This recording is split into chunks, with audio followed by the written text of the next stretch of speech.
Welcome back, welcome back, welcome back. We are back. ShiftCast. It's been an absolute wonder weekend in Europe. Absolute wonder weekend in North American quals. Sam, Mina happened as well. We missed last week, sorry. So we have to talk about that as well, but we probably won't. Let's jump right into it. How you doing, fellas? How are we doing? How are you feeling? Feeling pretty great. I'm in the same location as always, but look at Will. Not only a new location, but a shirt full of wheat. It looks like, living high on the hog. Oh, Will it's is birds. no longer an undergraduate student. No bullshit. Will started university in 2009. Like I've known Will for 40 years, and he's always been in college. Dude, so it's weird. It's weird. Live it up. I get it. Finally out after 15 years. Yeah, listen, 5-year psych major at Bishop Sycamore. That's not an easy course. So you gotta grind, and I doing that along with Shift is so impressive. So respectfully. No. The two primary time sucks of your life, university and Shift. Yeah, and broomball. And broomball. In that order.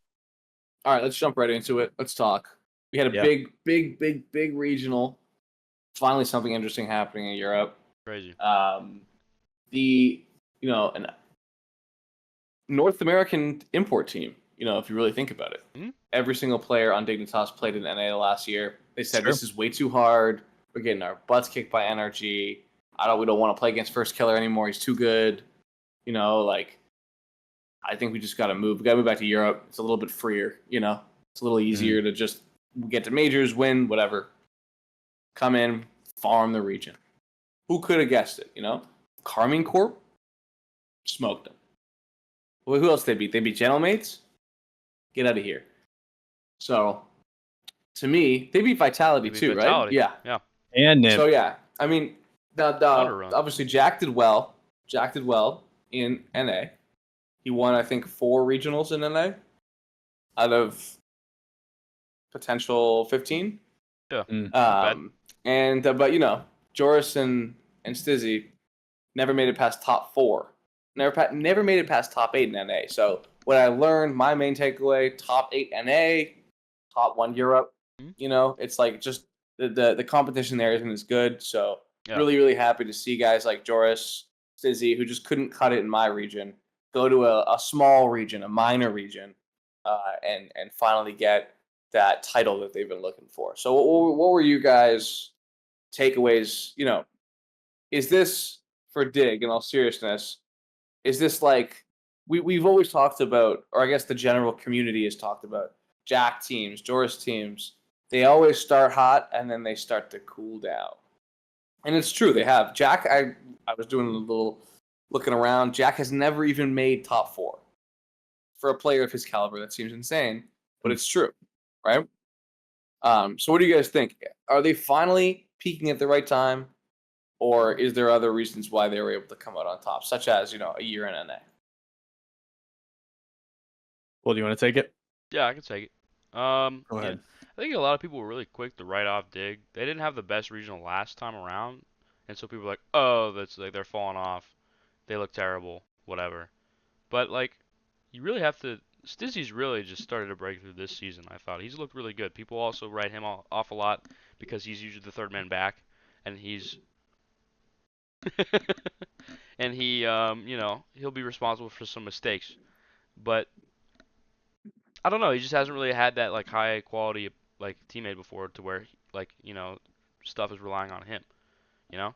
And I think it's also the role that he plays. I think he's getting used to that.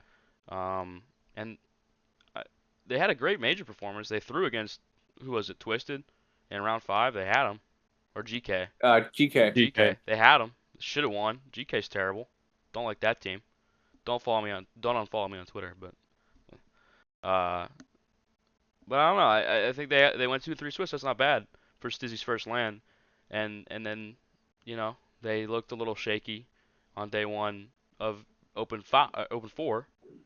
And so they just didn't expect it to open. They're still that team. They have a ceiling of maybe top 8, maybe top 6 right now. I think they look good.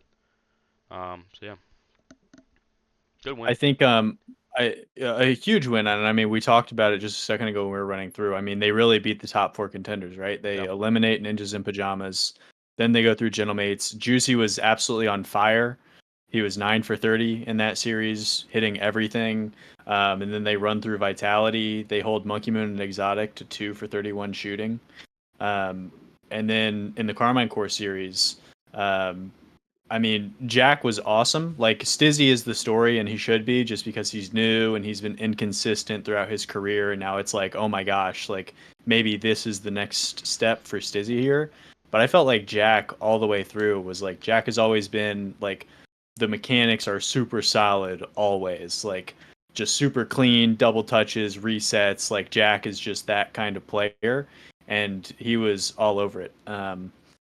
Second in saves for the whole event. And then Dignitas's defense was huge too. I know I'm stat dumping on you guys here, but second best on the event in opponent shooting percentage and save percentage, and second best to Smoky Bacon Association, which we can kind of just throw them out. So Dignitas are really good at limiting team scoring, but this time they just like were on total lockdown. The question is, could they do this again? I don't think so. I think if you had 5 more opens, I think Karmine Corp probably win all of them. But shout out to Dig. I think this was a huge confidence boost for them. And essentially, I think they're not locked for Raleigh, but they're basically there, right? They I have don't know to what the make points main. look like. That's literally it. They Okay. just have to make top 16. So they're pretty much a lock. Yeah. That's crazy. Yeah, it should be such a fun open because I think the top 6 teams, or I guess NIP was in the top 6 the first time, so no. Mm-hmm. But that final spot between GK and we assume BDS. it's between GK and BDS. Not BD. No, my bad. too late. BDS. That's so low. That's so low. It's crazy. Yeah, the final spot between GK and Gentlemen should be fun, but also we said that about last time that another team came out of nowhere, BDS, and maybe steals that 4th spot, so it should be good. It does really feel like EU's got 6 LAN teams this year, despite the fact that of how good Karmine Corp look. They look like the best team in the world. They look clear in that region. It still feels like they got 6 teams, 7 teams that can go out there and show something at a LAN. Top round 5 Swiss, top 8, top 6, that kind of level, which is cool. But let's talk about that Karmine Corp. Second loss of the season. Sorry, it's not the second loss of the season. Their second time they haven't won an event. They're currently 4 for 6. Pretty good record, if I may say so myself. But the question I've always had for these Karmine Corp teams, especially in the kind of Vatira era, they always have trouble with like success and like pacing themselves and staying level, because it always feels like there is a point in every season where a Vatira-led Karmine Corp team looks by far the best team in the world, and it's never at the World Championships. That first split, I know GK was crazy, but the first 4 events, it wasn't even close. 5th event wasn't even close. This is the first time they've looked more human. Do you guys think that we're seeing, maybe a classic Karmine Corp lull, or is this just the fact that, they had an off day, or are they, trying to pace themselves, maybe not going as hard? Would you have your worry meter up if you were a KC fan that the same thing's happening again? Or I don't know. I don't know if I'd be too worried about them. I mean, you said it right. They've lost to GK twice, Fast Forward once, and Dignitas once. Growly Nation. They've killed everybody else, including at the major. Like, they rolled everybody at the major. So they lost away. They lost to NAS. They lost to NAS. True. That's true. They did. Was that in double elim? Or was No, that it was Swiss for Open 5. Swiss for Open 4, right? The first series of the new season. Yeah. Yeah. They lost. Yeah. Because if you remember, NIP auto dropped down. They lost, like they had to forfeit a series or something in the double elim, and they go down, and then they went down, and then NAS owned Vatira and Raleigh because this is the best player in the world. 3-1 them. Sorry, incredible stuff. No, it's a good point for NAS Nation. They'd be upset if we didn't. Our DMs would be flooded. I don't know if there's a stronger fan base out there. But I Karmine Corp is still the team, right? I mean, they could lose tomorrow to Vitality, and I'd be like, okay, I'm still going to pick them to win Rally. I still think they're the best team. They've amassed the most talent. If you have any of those 3 players outside the top 10, top 7, it's almost blasphemous. So that team is sick. Their coach is sick. And stuff like this maybe just gives them more vengeance as opposed to them just rolling continuously. But Will, has this altered your perspective on Karmine Corp, or is this just like, who really cares? No. I'm gonna start. It's gonna sound like I'm talking about something related, but I'll circle back. Right. Known baseball enjoyer. Love the summer months. Greatest sport of all time. Don't tell that to Shift Cord. They'll probably kill you. They just hate baseball for whatever reason. Don't tell that to anybody who's outside of North America. Yeah, that's Some fine. of them don't know what baseball is. That's yeah. true. And they're missing out. Cricket sucks. People from Europe will get mad at you if you say American football is good. They'll be like, "Oh, lad, hand egg, blah blah blah." Yep.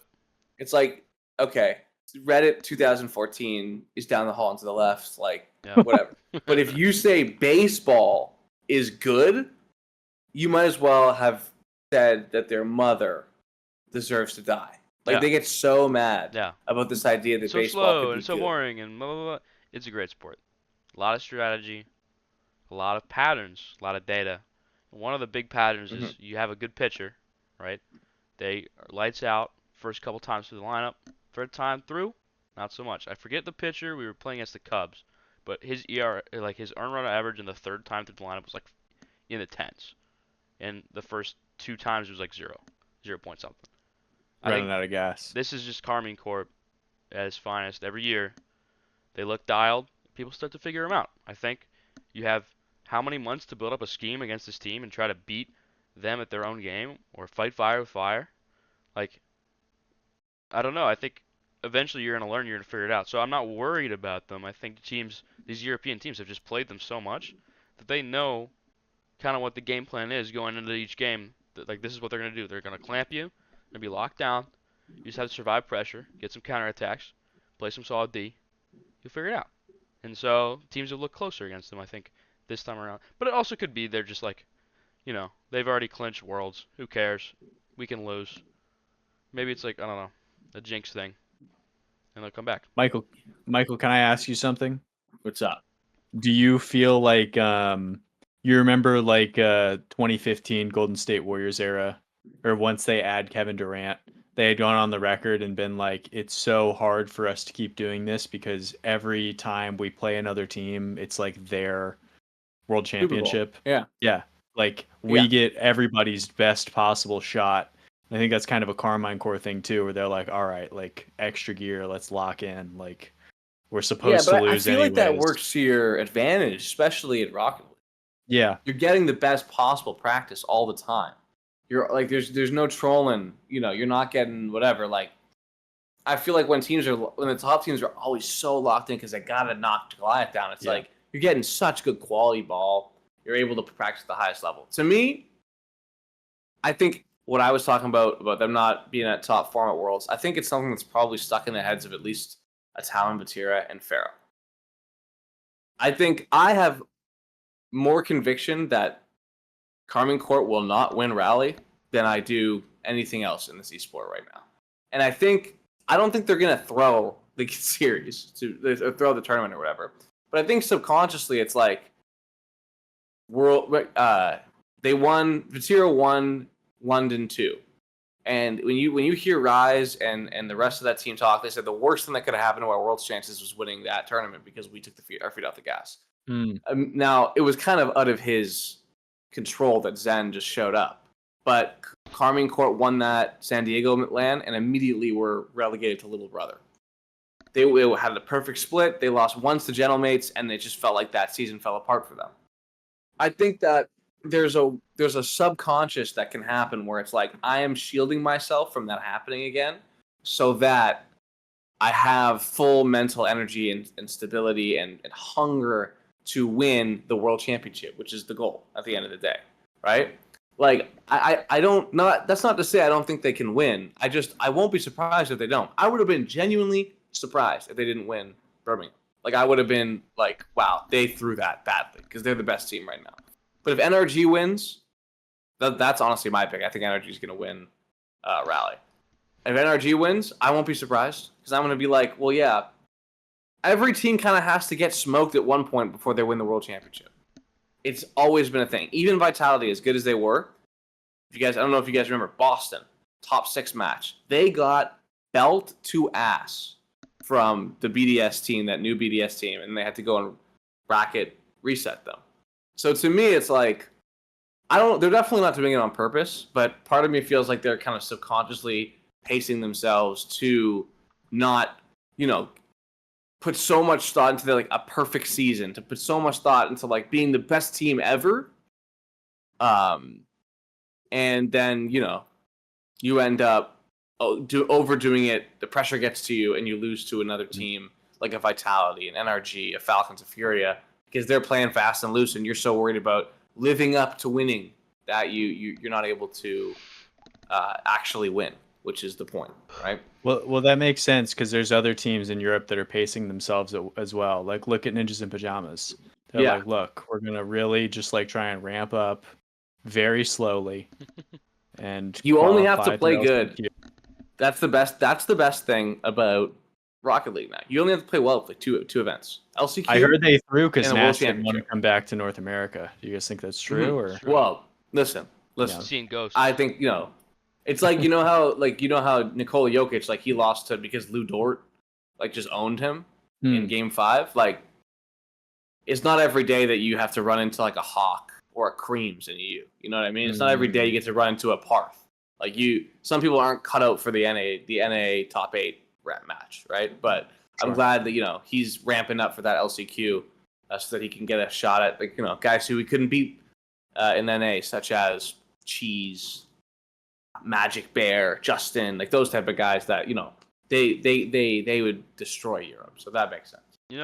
Speaking of regions, sorry, go ahead. So I'm gonna go off the rails. So if you don't want me to go off the rails, we can just Go. move on. I'm taking the little things at the bowling alley that the little kids. oh, can those put make up it the so bumpers. fun though. I'm true. taking Yeah, the it's only bumpers for off. kids. Go Alright, off so the it's rails, stupid. bro. So, Yeah.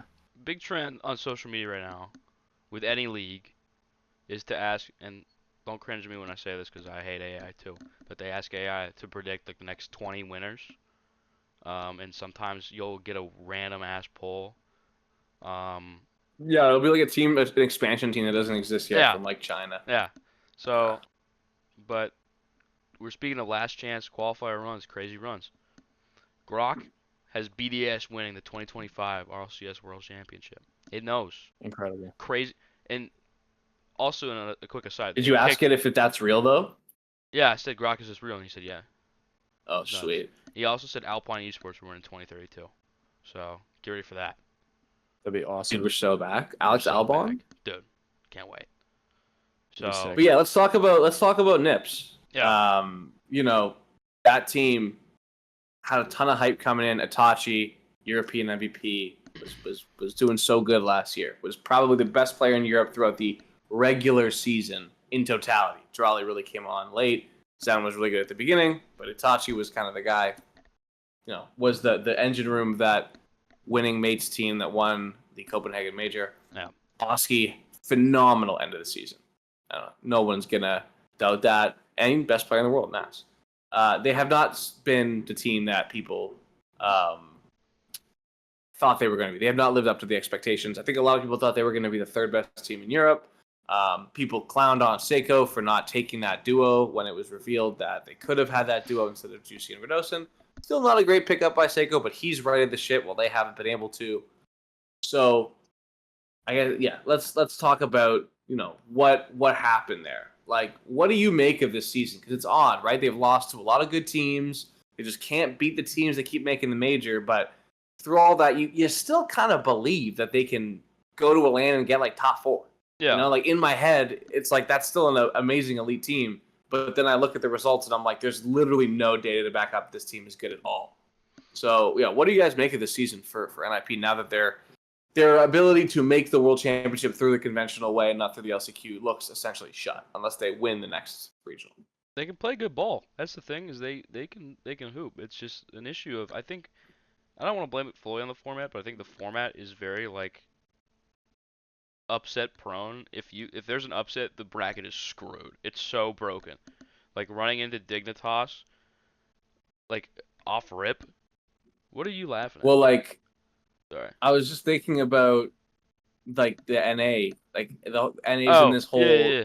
No, problem, you and were it both has this whole issue because LJ's power went out, and like the format just completely boomed itself. you both were smiling. I was worried that like my hair was on fire or something. No, I was like, no. Yeah, I mean, I was what's thinking going about on? that. I'm like, Evo might make major because LJ had to drive to Starbucks, and their sub was at a wedding in Las Vegas, so he couldn't just like sub in for a few games. I mean, who of us haven't been there before, though? Yeah.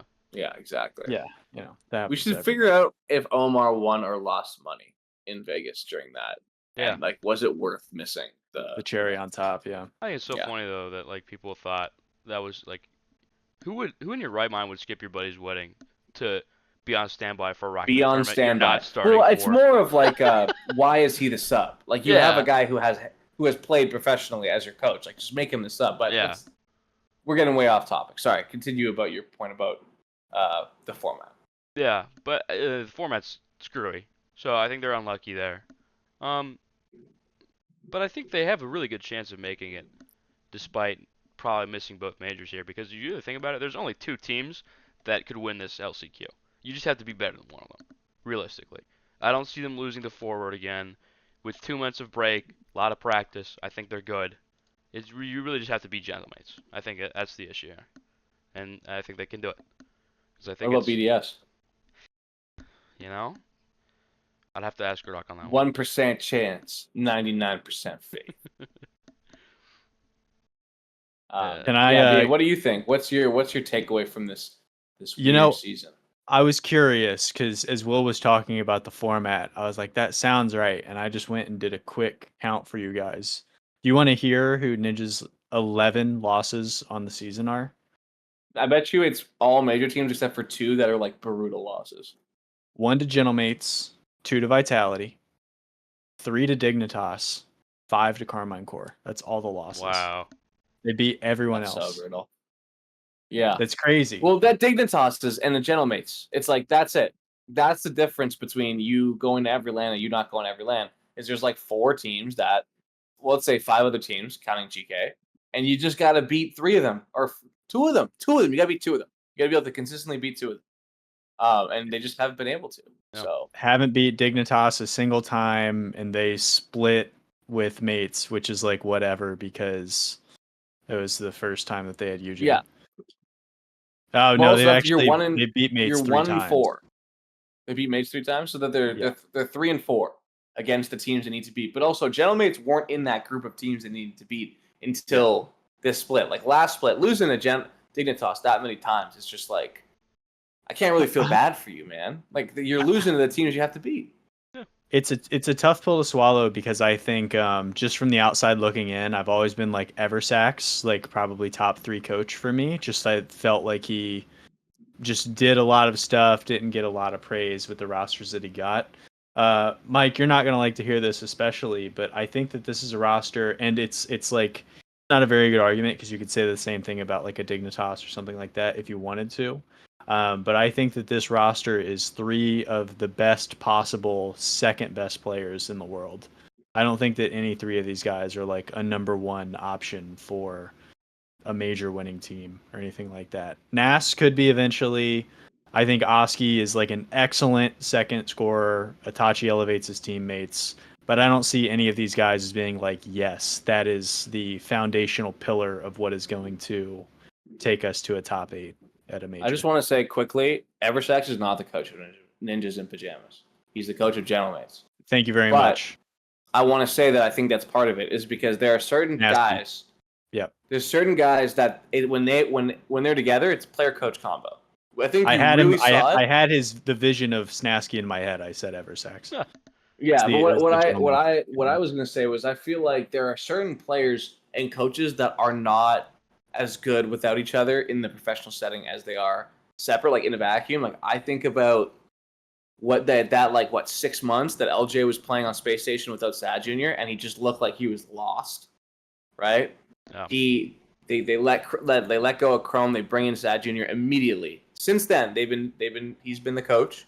LJ's been the player, and even though LJ's not having the season individually, people, wanted him to have or that he had last year, he was excellent at that major, right? He was excellent at that major. He was a crucial piece in them getting that top 2. So, I think the same thing can be said about Eversax and Itachi. I don't think they've ever really been great in the pro level consistently without each other, and I think you're seeing it this year. I mean, Eversax is still a good coach. Itachi is still a fine player, but you look at what they're doing this year, look at what they're doing last year and the year before, what they were cream of the crop, world class, inner circle pro and inner circle coach. I think that's a big deal as well. I think losing having a coach who has a really strong vision and a player who's able to translate it onto the field and get the people that they're playing with to buy in. That's most teams can't figure that out. Most teams haven't figured out how to do that, right? Yeah. And when it does work out, you see how valuable it is. And I don't think that I think NIP has a lot of talent, like you said, but I don't think they've found that.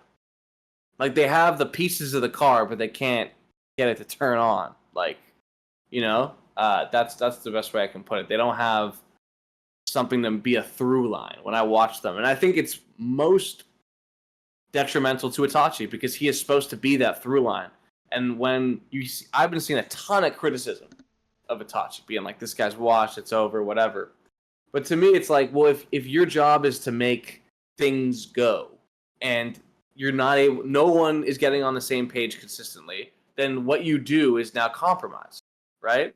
Itachi's game has for a long time never been get the ball up the wall, air roll, ceiling, reset, off the wall. It's, getting people in position to do that, getting the other team on low boost and stuff. So I think that's been the issue is I just don't feel like they play with that classic European team-based style that they probably want to. And it's painfully obvious when they're playing a team that's in step with each other because they're so out of step. I guess that's the essence of what I've been trying to explain for the last 3 to 5 minutes. And it's funny at the same time, how they win that series against Dignitas. Dignitas is out early. The conversation on both of those teams could be substantially different than it is now. It's just Well, we know what the conversation would be. It would just be Jack sucks in the second split. Joris is a fraud and needs to retire. Stizzy was never good. Because we have a really healthy discourse around our esport. Mm-hmm. But speaking of healthy discourse, let's talk about South America. Furia is back. They swept Team Secret. Maybe it's not 19 times in a row, but it means something. But the most interesting part of the SAM regional was that of Team Amethyst, Sad Knight and Wisty, who beat Furia in Swiss and then took them to 7 in the semifinal, looking like they can compete, looking like the second best team in SAM. So I know you were tweeting about this, Belair. So clearly you were watching, locked in. Tell us a little bit about what you saw, and do you think that depth that Sam used to always tout is what made them better than Mina, that they've kind of lost this year? Is it back? Are we back on the Sam is deep narrative? Do you want me to be exciting and say yes? Because that'd be more exciting. I think honestly what this was I think if you continue, that Furia is what they are. I feel like a lot of teams that have been around the block, like Sad and Knight, have had some pretty solid results at LANs in the past. They've been around for a while. I feel like you reach this point where you're like, look, we're supposed to lose to Furia anyways, kind of who cares? You don't really get as intimidated anymore because it's second split, whatever. This is supposed to be an L anyways, and you just kind of play. Yeah. I feel like it was a little bit of that, and then I was super impressed. Honestly, I hoped I would walk away more impressed by Wisty. He was good, obviously, for them to beat him and take him 7. I didn't watch the Swiss series, but it was really Sad and Knight, just all over the place. And furthermore, it seemed like there was this moment. I think they had him 3-1 or something like that. It was not a close series. And then it kind of seemed like Yan was like, oh yeah, we can just basically score whenever we want. Their ability to find air dribble bumps consistently. It was just like every time they wanted it, Furia got the air dribble bump. And it was easy too. Like Amethyst were leaving so much space in transition. Like they would attack and like fall off the ball or whatever. And then Furia was just like, oh, okay, perfect. We'll just air dribble bump for a goal. I think it got to that point where Amethyst kind of were like, oh, we might actually win this. Yeah. And that kind of was their undoing. But yeah, like towards the end of that series, like especially game 7, I think the shot differential was probably like 3 to 47. Like Furia were just like peppering them the whole time, and I was like, I can't believe Amethyst are holding on. It did not look like a close series at the end. Amethyst were just like unbelievably falling exactly where they needed to every time. It actually reminded me a lot of the first final from North America this year with Space Station and NRG when Space Station made that big run and everyone was super excited because they got up 3-1, and then you can literally you can see the way they changed the thing, being like, okay, we just need to not concede more than one goal, and then we can just win, and we're regional champions, and we beat NRG. Oh my god! Just not lose, guys. Don't lose. Don't lose. And then the NRG in Furia as well was just like, oh my god, like I got all this room in the middle of the field. I'm just gonna start. Will knows Yan with the free backboard, unstoppable. like that LeBron. It was look at his so hand. easy for Yan. It was unbelievable to watch. Just everything he wanted. That's his. And then all of a sudden, it's game 7.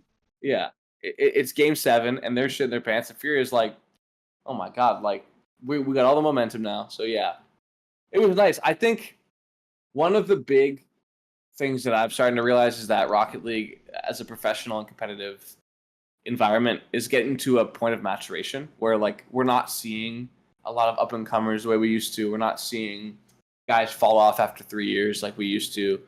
So like guys like Sad and Knight, like they're just gonna, as long as they keep playing the game, they're gonna stick around. They're still gonna be pretty good. Like you're gonna see a few players retire every year that are like kind of main event fringe. You're gonna see some new players come in that are main event fringe, and then the top guys at the top are gonna stay at the top. So yeah, it was nice to see them. I hadn't heard of them, I feel like, all year. Yeah, they really didn't show up too much. And Furia dominated Shift rating too, or Octane rating, top 3. Mm-hmm. Furia, nuts. So Wisty, yeah, they got that place. He was 20th. Yeah, it's also, surprising. Drafinio had a yellow and brown car. I was like, dope. I've like Banana never car? seen anybody rock. It almost looked like a yellow car. He was using like one of those like ombre, so it almost looked like it was like rusted into the car. I was like, that's disgusting. Sick. It was cool. He's so cool. It. He's the coolest ever, dude. He's my favorite. He's really cool. In terms of like coolest dudes in the game, I feel like we got to be talking about Truffaut as like top 3. You think so? Chillest vibes. Are Furia the coolest team? Yes. Like just to hang out with? Number 1, Nas. Number 2, Dizzy, because he's got bleach blonde hair, looks like Garnacho. 3, Drafinio. Because Yang used to be number 1, but then they made him put the lean hat away. Yep. He went into an aura. He went into aura debt. Gone. He had an aura deficit, and now he's at an aura debt because they got rid of the lean hat, which is like one of the most messed up things ever. Probably me and Will were actually talking about this. It was like they probably had no idea that was a lean hat for like a year, and then someone on the Sonics team or the Epic team probably saw a tweet being like, "Bring the lean hat back." You know what it was? And they're like, "It was me." What is it? Probably. You probably ruined all the fun. I had a tweet that was like, "I cannot believe that Sonics has not stepped in and taped over his hat." Like, how is he wearing? Will ruin the lean hat. The fun police over here. Or maybe I tweeted after they taped it over. I don't know. I did have a banger about Yan's hat though. So that's 50-50 awesome. shot. I ruined it, or I pointed out that they ruined it. That's so sick. Not sure. Well, if it wasn't me, it had to be GC. Anyways. Yeah, for sure. They've won 4. Furious won 4 of the 5 opens, but you know who's won 5 of the 5 opens? Virtus Pro, former Luminosity. Hey. Let's fill you in real quick. So Virtus Pro, very, very famous Counter-Strike organization, esports organization. Been trying to get into Rocket League for quite a while, but just wanted to find at the right price. There's a lot of orgs you'll find out that actually love Rocket League, even though they've never been in it. They just want to get their money back, which has always been an issue in this esport and is only becoming more of an issue. But they're finally here. They bought out Luminosity's Rocket League team of Sphinx, Sosa, and Catalysm, who went 2-3 at the Birmingham Major beat both OCE teams. Very cool moment for APAC because they have a native APAC player. Now, as people know, there has been a mass migration of Europe's middle class to APAC, to SSA, to OCE and NA even. And none of those teams can beat Virtus Pro, who sport only one European, a North American who used to tweet about how many training packs he would do after he would go out top 32 every single time. One of my favorite running bits was Sosa being like, I'm going to do air dribble jungle for 7 hours a day until I get top 8. And Sphinx, who is kind of like the Justin or the Zen or whatever of APAC. They've been beating these full import teams all year. But my question to you is more on a philosophical level. Should this be considered a win for APAC as a native region? Because they only have one native APAC player, but they are beating teams with no native APAC players. I think people have been kind of shitting on them too. It's like, oh, they still have imports, but you gotta recognize like this is an ethical ball team. This is an ethical import team. If you have at least one, that's better than having none.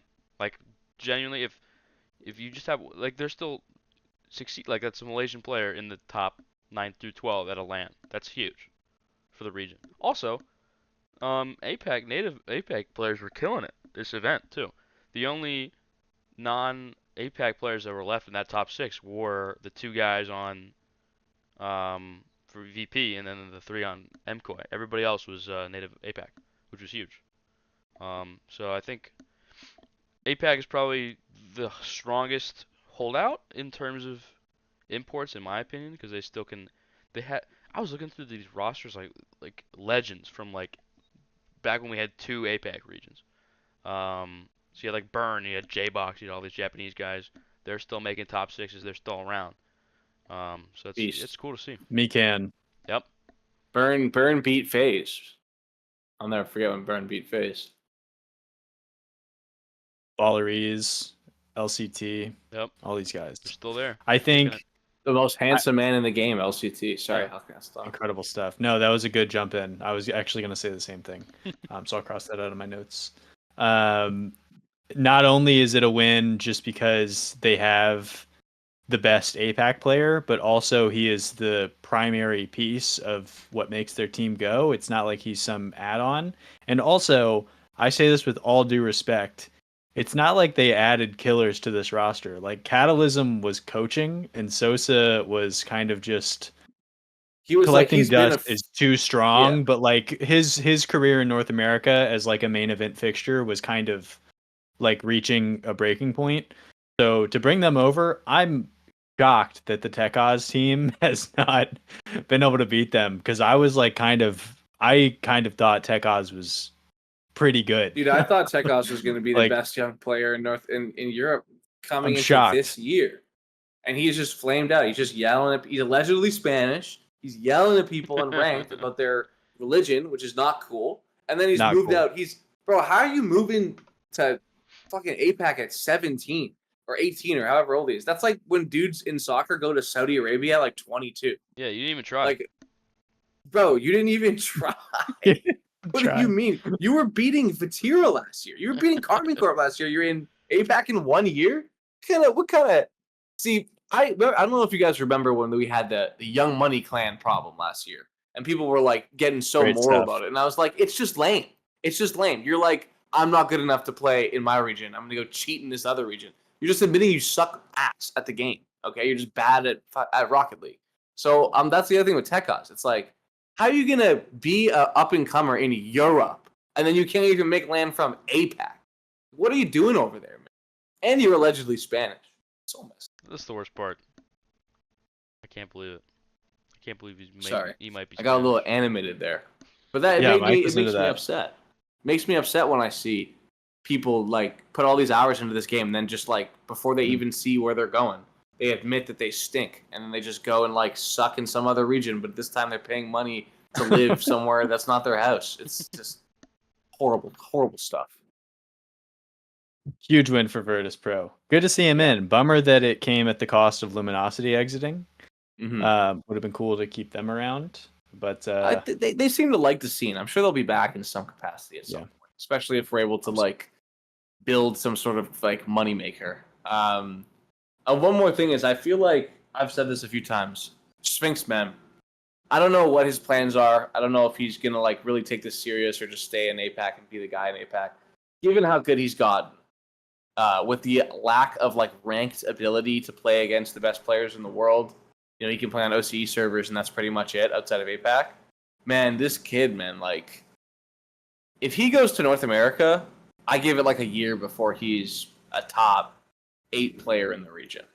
Because like getting that good where you are, you can only imagine being exposed to like 24 hours a day of European and North American servers would make him an absolute monster. Because that's not even normal, man. Like, no one's ever been that good coming out of APAC. Yeah. No disrespect to Realize or anybody, but like, no one's ever been as good as him. No one's ever looked as like on meta as him coming out of a region that doesn't get any practice at all in ranked against the other ones. So yeah, I'm still very excited to see where he goes. I really think he could be like one of the most interesting imports in a big region ever if he chooses to move, because it'll be like he came from a smaller region in the same way that like I think was it Bluey that did that at an OC, or am I thinking of the wrong guy? You're thinking of Drippy?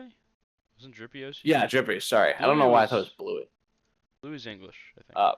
Yeah, but anyway, something like that. It would be kind of that again, where it's like taking a stab at getting better. But now, because there's so much Rocket League, you don't have to just like kind of play 8 series and hope you make the World Championship.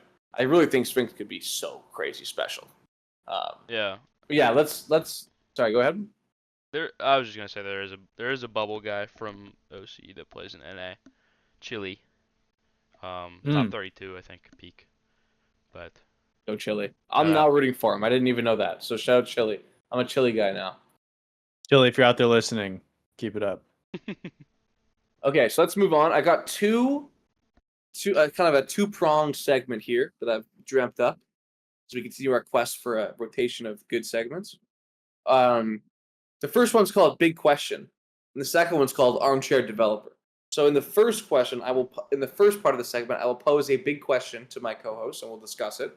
And in the second one, I will become the armchair developers of Rocket League, in which we are kind of dreaming up our own version of something related to the big question in a alternate world where we have a blank check and carte blanche to essentially remodel the esport to answer that question in whatever way possible that we decide.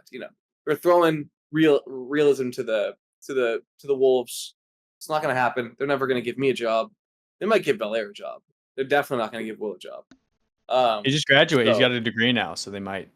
Could I just hop in and say, Mike, thank you so much for doing this? Because I mean, guys, how often do we hear it? Like, when are you guys going to have good segments on the podcast? Like, here it is, guys. Dude, I get stopped on the street constantly. I was walking my dog the other day, and a guy who could bench 315, and he was really handsome, and he was with his 3 hot girlfriends, stopped me and goes, "Dude, I'm tired of the boring segments on the show." But yeah. Anyway, and that was in our call. It was Will. Yeah. Will's 3 girlfriends are all in their own separate bedrooms right now. We record. Yeah.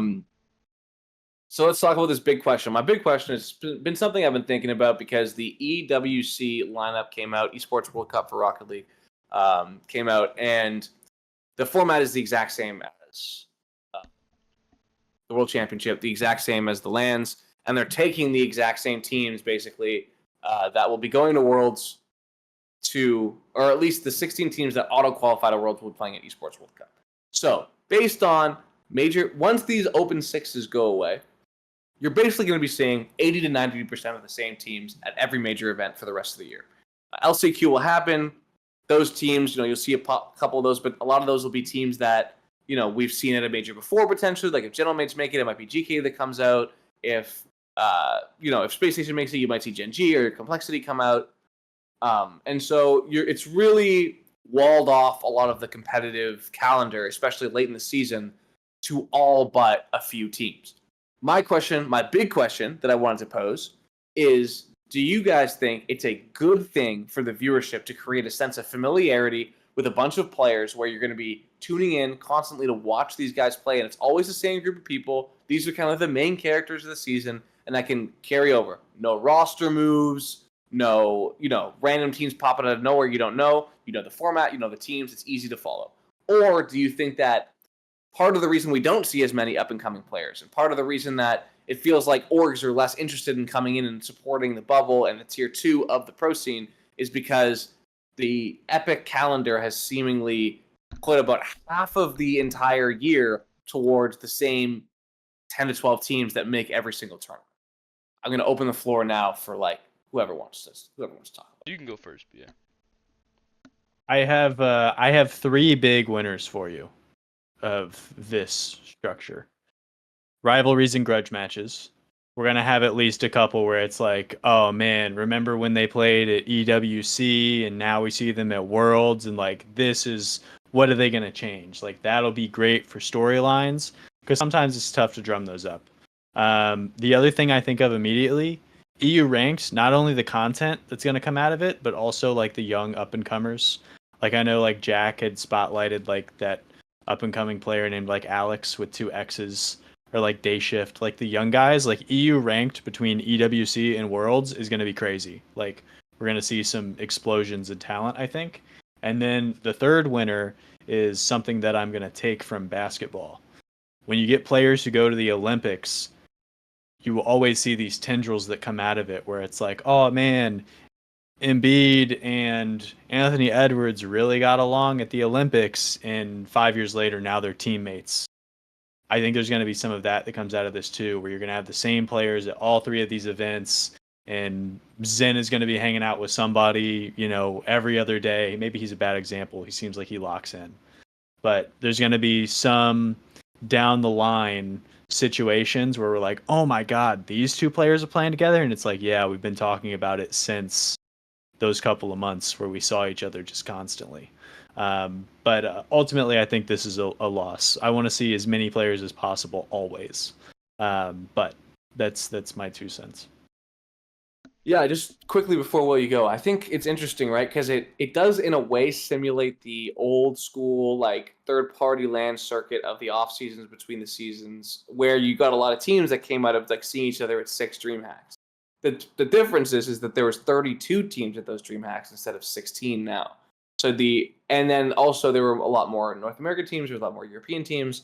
So you're getting there's a lot more people that are like around. Even the old Worlds where they would expand the field based on how good the regions did, you'd see like 8 European teams win, or 7 European teams, 2022-23, 6 North American teams. So people have more chance to mingle with the people that are coming up.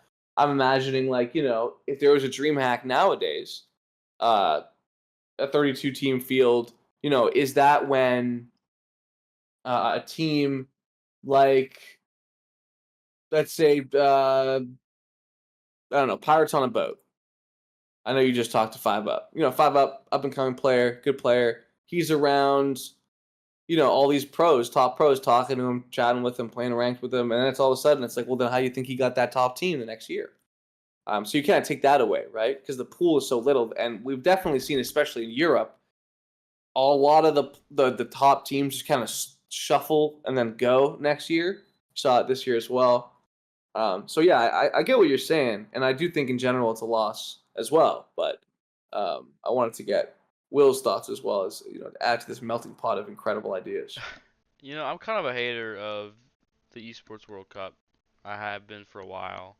I think that's kind of unfortunate. Like, no matter how you that's kind of shifts, I think, viewpoint on the tournament. We don't cover it. We refuse to for the past few years. We have our own reasons. It's whatever. But I will say, the first year of it, of Gamers 8 specifically, you had the most random team of all time. Oh, it was awesome, dude. All Flits. mid. Like, was it because Chronic carried them to that? Remember, Chronic carried them through the bracket. Was it Oh, no, Chronic? that was Rogue. Is that when they Koi. was it S5 Cosmic playing like Yeah. their ones or something? Yeah, that's Chronic what was it playing. Chronic was playing Koi's ones, and that's why Gyro Cheese and Sosa were there. made it, and then Flitz, Yeah. Angel, and Eris? Tool? Tool, maybe? I don't know. No, it was definitely Cosmic. Well, Cosmic that was played the their one. ones, but he didn't actually play it because then for the qualifier, he's the reason they got in, pretty much. But you get those teams that are like kind of on the outskirts, and really you wouldn't see make a LAN, like an RLCS LAN, playing live. I mean, that's sick. It was Flitz, Kiri, and Angel. I forgot about Kiri. I don't know what Kiri's doing anymore. Wow. I don't know. I think he's still kicking around. Does he still play? I'm checking. I feel like I maybe I was just it was I think I thought I saw him in like a top 32, like a Swiss. He is not thingy. I could played be wrong though. since No. 2021 to 22. Maybe it's a Devo situation. Somebody just stole his name, and now he's top 32. Maybe. Yeah. Probably Yeah, just I don't someone with the name K. Yeah. But But yeah, sorry, continue. yeah, I think that's dope to have that opportunity. So if you make Esports World Cup, like the rest of the tournaments, you're not gonna see new talent. It's not gonna be as fun. I think for the viewer base as well as players that wouldn't make it. It's also why the Apex was kind of cool. Up and comer Kevin, who's gonna be on next year. I've decided he's a lock. He played Apex and he got there through a really weird way. He did some training packs, sped run them, made it, and he played pretty well. And now he's playing really good ball with Cobalt. So, it exposes yourself to new talent, and I think wouldn't be exposed, and I think you kind of need that in the scene. So, Yeah. I think my take on it is that I've always been a huge advocate of the World Championships not being a big tournament. Like not in the sense of the scope, but in terms of like the amount of players playing. I think that the World Championship should be longer and smaller. League play for like 8 teams, you mean? I think there should be 16 teams. It should be like some sort of ELO system, not region locked at all. And then it should be 2 groups of 8, and you play a best of 5. If I had to choose, it would actually be 2 best of 5s, and it would be World Cup style. 3 points if you win both, 1 point for a draw. And you expand it instead of, really did the 2 games, be 2 best of 3s or 2 best of 5s.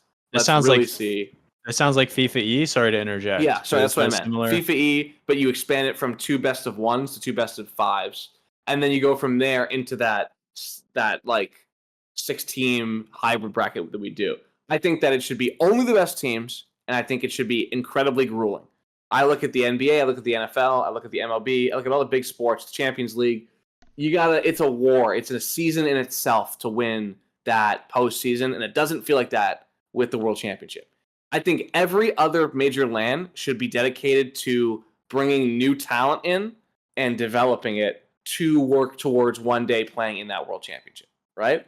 I think the World Championship should be, we need to make the World Championship feel like the World Championship again, because it doesn't anymore. It just feels like another tournament, another LAN.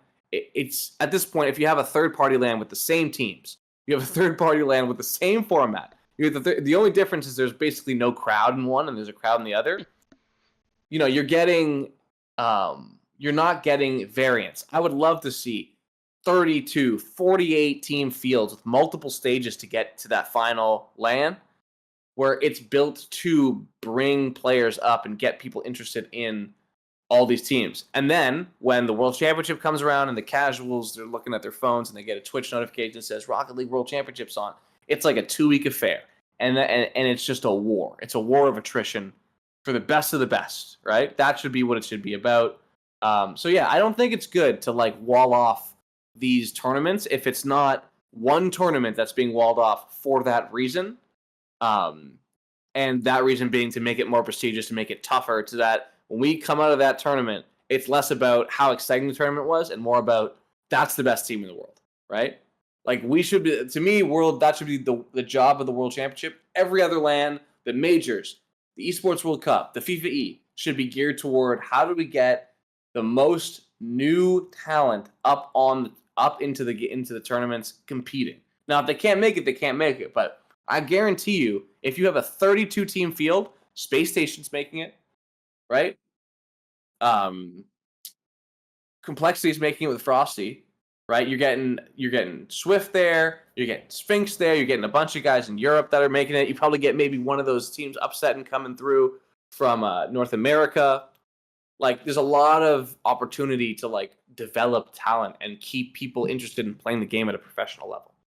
That's what I would do. But that's not the format change I would make. Let's move on to the second part of our segment, Armchair Developer. So I am giving both of you the chance to lay out. You are the new commissioner of Rocket League Esports, okay? You now have carte blanche, like I said, and an unlimited budget to create the perfect Rocket League Championship Series in your image. And no one's ever going to get mad at you on Reddit. So I would like to hear both what's the reference that you come, if you have a reference of like a format of a sports league or esports league or something, and what would be, walk us through your dream Rocket League format. I'll start with you, BA, because it looks like you grabbed a piece of paper, so you definitely thought this out. I do, and I gotta start by saying I'm disappointed with myself. This is half baked. I genuinely wish I would have had 3 extra hours to think about this. That's honestly on me. I forgot to charge my computer last night, and when I went to write this down and send it over to you, I realized I didn't have a charge, and then I fell asleep before I could charge it. And then I was at work, so it was a perfect storm. But I have a couple things down that I think would be large improvements. I think there would be a litany of things that I would adjust. Similar to 1v1 regionals, I think it would be cool to build up some of that excitement that you're talking about if each major had a play-in associated with it. So the 4 next best teams from NA and the 4 next best teams from SAM, those 8 teams meet and you send 2 representatives. Same with Europe and MENA. Those 8 teams meet and you send 2 representatives. And then just to like keep this somewhat grounded in reality, APAC, SSA, and OCE both have 2 teams and they send 1 team or something like that. I know that we've talked about something similar to that in the past. The other big thing that I would consider, and this is not like some big, sexy, flashy move, but I think that it would move the needle in a massive way, is any and all conversations. This isn't reality, but if I were in charge, have to start with how are we going to get orgs more money to participate in this esport? Like that's points A, B, and C the way I see it. Like the Luminosity switch to Virtus, like that was like cool, but like it stinks. You look at all these SAM orgs like Amethyst and Godfidence, like none of them have reps. Poab is playing like without representation. 9 Lives, another great shout too. Yeah. I think not only should there be a ton more effort put into trying to take care of the organizations that are and have been playing in Rocket League for a while, even when it comes to like decal stuff, like cut worse deals for yourself, Psyonix, like get these people involved. And the other thing would even be like a paid slot for somebody on the payroll to be like, my job is to reach out to organizations and be the bridge between them and really good teams. Like I work for Psyonix. Hey, 9 Lives. I am going to reach out to this Rolodex of orgs and we're going to find somebody for you. Like, I think it's a bad look for RLCS to like not have orgs who are involved. Like you guys said it, you guys are more exposed to this than I am, and I'll land the plane here in a second. But the fact that there's big orgs out there who are excited about Rocket League who just are not getting involved is like the stupidest problem ever. Yeah. Like, what are we even talking about? Like, do you not want this to succeed? Yeah. And that leads to this whole other thing that I won't go into too far, but it's like, what is the point of all of this? Like, do you just want to be like goblins and just make as much money as possible? Like, you ghouls, what are you doing? Like, the point of this whole thing should be that this esport is dope. There's no video game like this, and there's a ton of kids around the world whose lives you can exponentially improve if you just like put the time and energy to this, as opposed to being like, cool, here's an extra 100K for Tim Sweeney and we can throw this at like Fortnite. Like, it's so stupid, and it annoys me.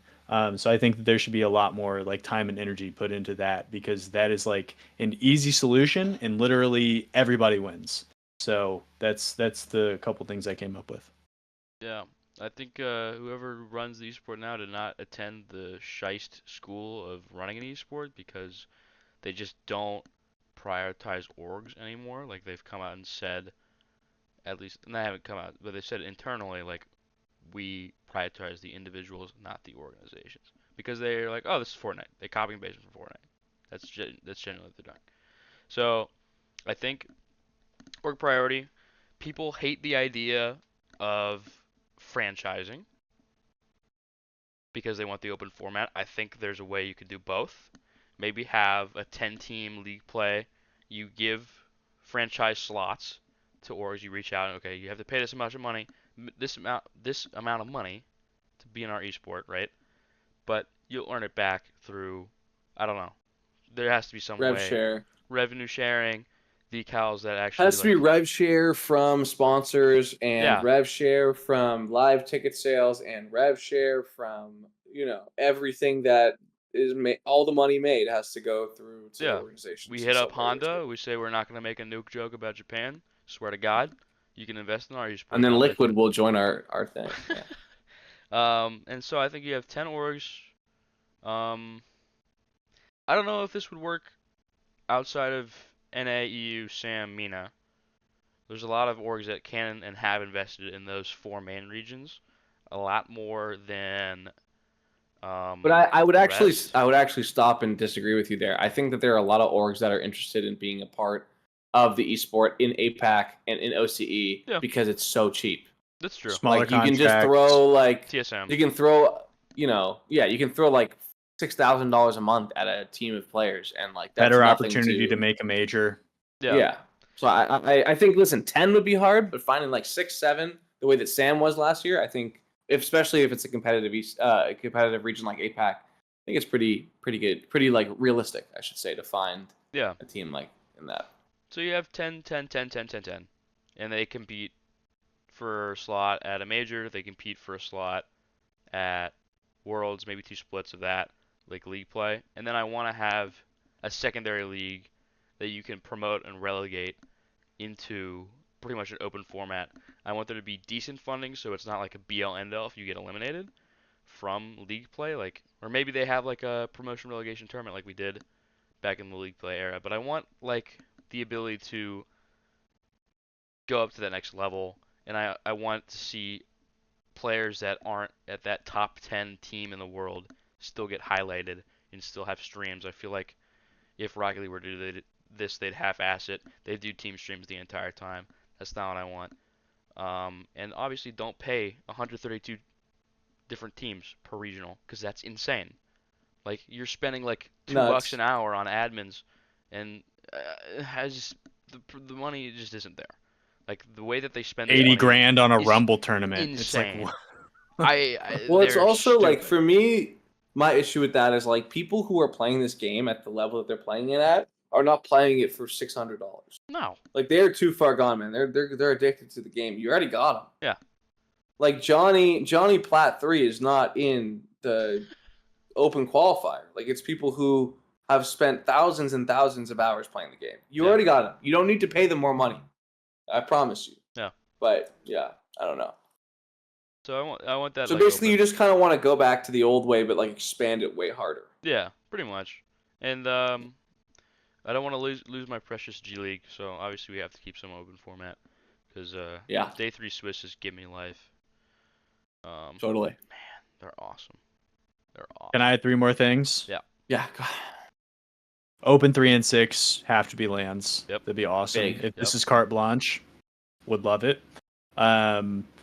I think, and I'm pulling a lot of my ideas from like the NBA and basketball, but I feel like a pipeline is kind of something important that you want to start to establish, especially as we see CRL programs, high school, middle school programs start to be more important. Why not try and legitimize and throw some money and time and energy at formalizing 6-mans in some form or fashion? Maybe you do it with like you open up a ranked 2v2 that doesn't allow you to team up, like it's a solo queue 2v2, and maybe Elo from that kind of allows you to qualify into like the 6-mans, and then you can. They had players. Face It for a while, right? Yeah. Is that Like, the same thing? time I'm ago. unfamiliar. Well, Face It is CS, right? I mean, we got our Counter-Strike expert William here, but I think it's like that's like their version of like an in-game 6-mans, right? That's what that is. Okay. And we had it in Rocket League for like 3 days and then just went away. Am I remembering this wrong? I wasn't around. I don't know. Yeah, I don't know. I wasn't Something either. like that. I think there was a big issue with Face It. I think because Mocket was a part of Face It. They had 2 teams to scan people, something like that. I don't know. Hate to see it. But yeah, I totally agree. There should be a in-game pipeline to like being noticed that isn't like being goated at 2s or whatever. Yeah. Last thing, selfishly, more stats. Just more stats. Like not only stuff like Octane and Shift and ball chasing, but also like why not, if you're throwing all this money away at stupid stuff, why not try and Silicon Valley this whole thing and open it up? have an open market that you can apply to and be like, who's got the dopest stuff? We'll invest some money in you. Like, who's that Lander who's doing Carl? Like, this is sick. Here's $5,000. Like, show us what you got. They don't want to spend Yeah. that money though. I mean, we sent them a deck. I know, but like you're already spending it on nonsense. You're already giving it to a hoops tournament. They need to pay the three of us $200 each 18 months from now for finishing 256th in NA Open 6. That will happen. That's all my stuff. Yeah. I co-opted most of this segment. So, Mike, I don't know if you have anything. Well, I got stuff. So I got two potential ways I think they'll go. I had a realistic one. My realistic belief is that the only way forward is college and like formalize moving away from professional quote unquote play and towards an NIL based college program where like you actually get conferences and like you do the whole thing and like, you know, you got Zen playing for Alabama, traveling to I respect this. North Carolina to play. Like you literally just, that's the only money sink where it's like they have allocated funds to pay these guys to play. Dude, Duke, North Carolina in like a college dome. That's my one, but that's not the one I want to talk about because that one I think is actually genuinely probably the best course of action for the esport as it continues to be stripped away and people don't want to pay for it. If the institutions will pay for it, you should just tell everyone to go move to the United States and let's just like full college it. My actual like if I could do anything, people talk a lot about, oh, well, we want stability and we want org stability, but we don't want we also want the open format. And a lot of the time, like Will said, it runs into a bit of a paradox, except it doesn't because it's looking us right in the face. You just have to mimic the way that soccer does it. I said soccer, not football. Because football, in a sense, is an open format. Like there's a million leagues in every country in Europe. Like, you know, everyone knows about like Wrexham with what's his face, Ryan Reynolds, the lesser Ryan, and Rob McElhenney, like how they're kind of moving up. To me, what I want to see, great reset. Give me a 16-team like Premier League across every main region, right? Maybe it's 12 teams for APAC, SSA, and OC. 16 teams for the main regions. Give me a second division and a third division as well. I don't actually care that much about the streams. I think they can do team streams, whatever. But a lot of these teams would be orgless, especially in the second divisions down anyway. But that's fine because it's development, right? I think 3 divisions, which would give you the opportunity to have 48 teams to 36 teams for the smaller regions. And then that would be like a really good amount. I think if you're not on one of the 48 best teams in the region that season, you're not ready to play professionally anyway. So those teams, and then you have typical promo relegation. At the end of the year, the team at the top wins. That's all it is. And it's all online. That would be the first part. But there's 3 parts. There's 3 parts to European soccer, right? There's the league. Now, I also think it would be pretty fun if they did what Halo does. And this is kind of another part of where I would bring in. I don't think that Epic should be handing out a contract to one production team to do all of Rocket League. I think it should be putting out bidding wars to get parts of the esport up for contract. The first one could be the league, and that could be kind of online only. Only, like I said, I'd like them to do it the way Halo does it. I don't know if you guys know. I actually don't know if they still do it this way, but Halo has a franchise model, and they have each org host their own LAN in their home city. So Optic does it in Texas. It's the Optic LAN. Space Station does theirs in Utah. Yeah. It's the Space Station LAN, right? So I think, a league in which at least the top league, the Premier League or the first division or whatever, goes around and each of the orgs gets a chance to play in their. They get to bid and then put on their own thing, and they get all the money from it. Right? That's there what I was going to say. That's a big piece. And so that, to me, this is the open part of it, right? That's so every year, whoever makes it into the first division, they can bid to get their LAN, or maybe the teams at the top that are like secured, they have first access to bidding for a LAN, whatever. Second part of European soccer is the League Cup. It's a cup where every team in the country plays for it. I think in England it's like the top 11 divisions play in the FA Cup. It's just that the top teams get 1 million buys, so like the round of 264 as opposed to starting in the round of gajillion. This is a completely open sign up. right? Whereas that leads to a 2-weekend LAN where the top 64, top 32, and then top 16 on play, with buys for the top teams in the top division of the league. This would now allow everybody to compete for a spot at a LAN, right? Because people may say, oh, with a league system, only the teams in the first division get to go to LAN. Well, enter the League Cup. Now anybody can get in, right? And if you are so sure that you're so much better, that you were seeded, I got seeded into the third division, well, then just go win the League Cup. Go get top eight of the League Cup. And I promise you, if you're not getting promoted to the second division anyway, you'll be on your way. So we have the league and we have the League Cup. We have a completely open format where it's a ton of Rocket League, ton of experience, potentially orgs hosting lands at the top, and then the development in the bottom.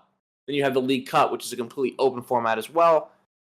Get you into a LAN if you're a young player. Maybe the round of 64 LANs are across the country and they're smaller, and then the big LAN is the round of 16, and it's a regional LAN, so it's a celebration of that region's stuff, that region's players. And once again, I think you also bring in, another contractor to do that, another production team to do that. Third part of European football/soccer is the Champions League, the Europa League, CONCACAF, whatever. Continental competition, international competition. That's what this would be. This is where we bring in franchising. The teams at the top of each, let's say top 6 from Europe, top 6 from NA, top 4 from SAM, whatever. We make up a 24-team Champions League. Let's just call it that.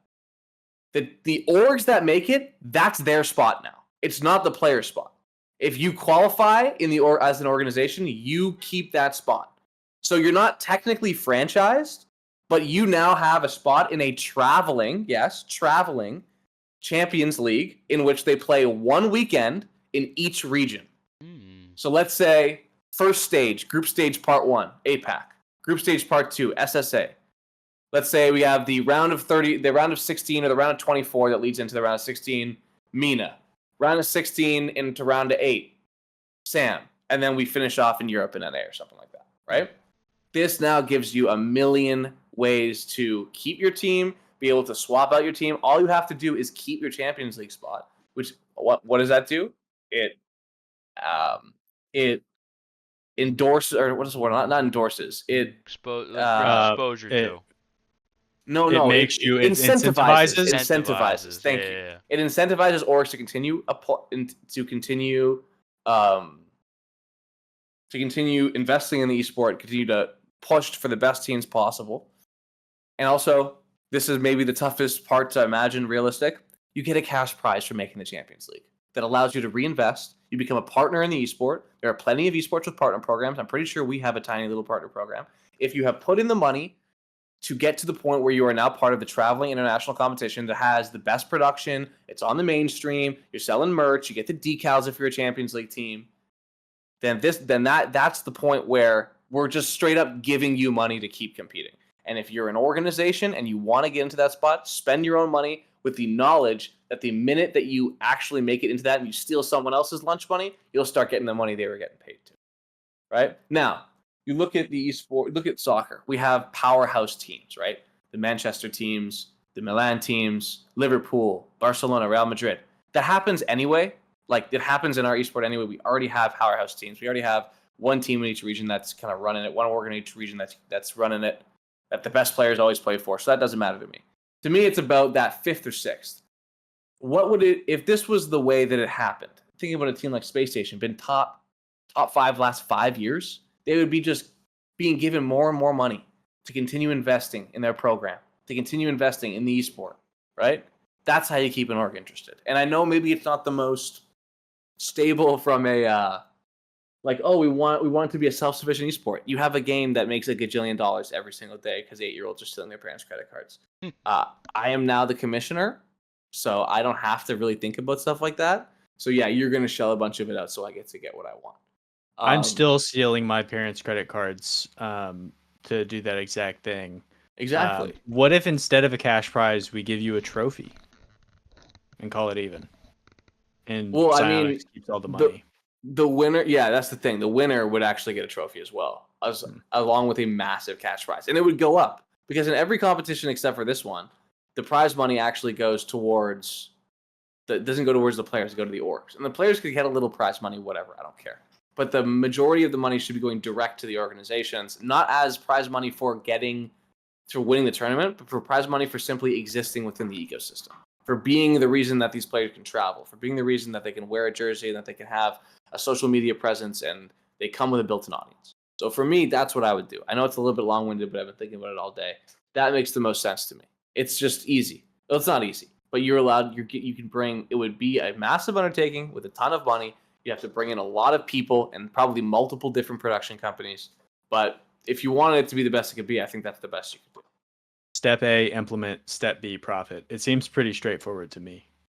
Well, it's what do you do? What do you tell the company that has more money than it ever needs? Just spend more money, dude. Will, if individual orgs got to host events like Mike's talking about, which is dope, by the way, I've never even considered that. Yeah. Which orgs would you be most interested in watching their events? Shopify? Well, Big yeah. Shopify event? Obviously, I'm going to a shop event. You know, they have In a my bag city, they in can the chill out. 6, in the dot. Yeah, I'll come through. Is that where they're at? I didn't know that. Yeah. Yeah. I did it way back when. This is old Will Twitter. I did a map of the U.S. and a map of Canada, and each state was like a different like organization's headquarters or something. I filled up the entire map. So I think SSG would be kind of. I've never been to Utah. I don't know how. Just to go to Utah. Are they Salt Lake? Yeah. Yeah. I didn't know that. Huh. The more you know. So SSG would be cool. I think there's an org from Atlanta. Ghost. Well, no, FaZe was like their COD team was Atlanta FaZe. That's true. I don't think they're based. I think Ghost Gaming was based in DA. I'm pretty sure. Mm. And then like Charlotte. Well, I Phoenix, mean, you know, you'd obviously. also the other thing is like you're getting. This wouldn't just be a North American thing. Like you get the coolest one would be like the different parts of France that you get to see throughout the orgs that would throw Paris, Nice, Versailles, Lyon, whatever. And then you'd also get a lot of the Middle Eastern orgs would have their own, probably all hosted at the same place, but whatever, they at least handle the production of it. Yeah. The South American teams probably all in Brazil as well. But it would also the nice thing about it was that it would. One of the things I like about this idea is that it would encourage organizations from the regions to sign teams from the regions, which then brings fans from that region to cheer for their teams. The best part about the LANs is seeing like the French fans and the Brazilian fans and the Middle Eastern fans and the North American fans all go up against each other. And I think that's like, it would be great. Like you get to celebrate the culture of the esport, the culture of the country you're coming from, just, you know, on top of all the other stuff, which would be awesome. Yeah. All right. Well, that was fun. We'll have to think about how we can. Yeah, are we gonna put this together into a PowerPoint and present to the board? Do you guys think? Yeah, I'm down. Yeah, the thing is, right, I have a storage unit in the bottom of my building. I actually have Tim Sweeney tied up there. Nice. So I thought that's where Will was recording from, but that's good to know. No. That's far too nice for the conditions that he's in right now. Really nice bed. I know. But yeah, let's move on to our final segment, which is our No Stupid segment. It's probably the best one we have, let's be honest. This is probably the best segment. I didn't think of any. I think so. I didn't think of my 10 yet, so I'm just gonna wing it. I'm coming in. Yeah, I'm coming in. I feel like I was kind of thinking we were gonna build it together. Team exercise. As we know, we have, you know, there had been a debate. We're kind of late on this, but whatever. We had there was the debate about 100 men versus a gorilla.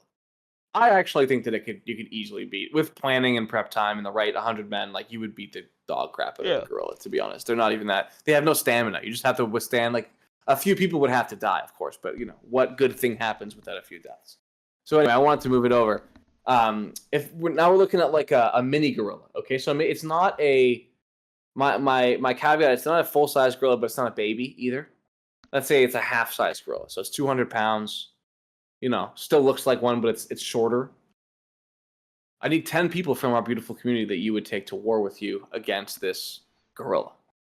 Who do you think the 10 people in the community you would take that would give you the best shot to defeat the gorilla? Well, what are we trying to go for, guys? Are we thinking like mental warfare? Are we thinking just like size and strength? Like, what are we kind of... The first one that came to my mind, pure strength-wise, is money.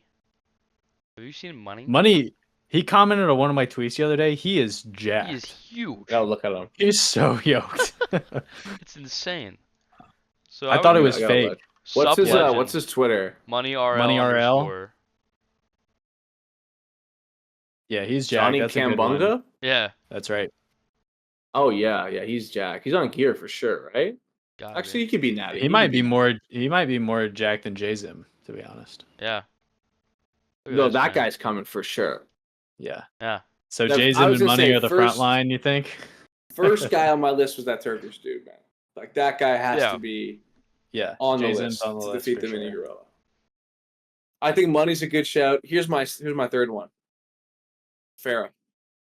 I need the boys fired up. Yeah. Okay. He's gonna I make don't the need- game plan. There's got to be at least somebody that's going to be giving the speech. Now, I don't want my speech to be tailored for a YouTube video to maximize likes, so we're not taking Reddit. We're taking Farah because Farah gets the job done, and then he tells everyone. You know what he'll say after? We were just lucky. That's how confident he was. So I think he's definitely my third guy. I think he knows how to download the play style and really get the boys ready for war. So I think he's my designated coach. What do you guys think? I like that a lot. Yeah. Game plan. I think it's good to have a coach in there. Number 4, there's no good coach without a good analyst, as we've learned from Genji Mobile One Racing. Give me Kev Pert, bro. Ooh. Kev The Pert, two of he's always them. looking at replays. He's Yeah. looking Just at huddled up in the corner. because what happens. What I'm imagining is like night before, we get Kev Pert bring in the data package in a nice, easy to digest format to Farah, who then can take that and build out a system for us. He What's spent that, the yeah? weekend watching BBC David Attenborough documentaries about Mhm. gorillas. He's like, when it goes this way, Yeah. we got to go this way, and Farah's like, oui. So yeah, It's that like would the be. nose is a weakness. Yeah. Mhm. So I think that's my coaching staff. We got 2 big guys. I think we need some speed demons now. What do you guys think? Someone who can get around, a little scout action, keep them on their toes. Will, who's on your mind? Right now, I'm actually searching up the Hasbulla the gif of like the 2 guys like pointing at the guy, like go get him, and Hasbulla. That's how I'm picturing like Kev Pert and Farah in the Yeah. corner of Money. Just They're in the see back. that guy right there? Yeah. Yeah. Anyways, I couldn't find it. I mean, have we ever had a bigger, taller pro than Rapid? Rapid's what, 8'4"? Yeah. No, Rabbit's huge. no. There's another bubble. It's like J Bot or something.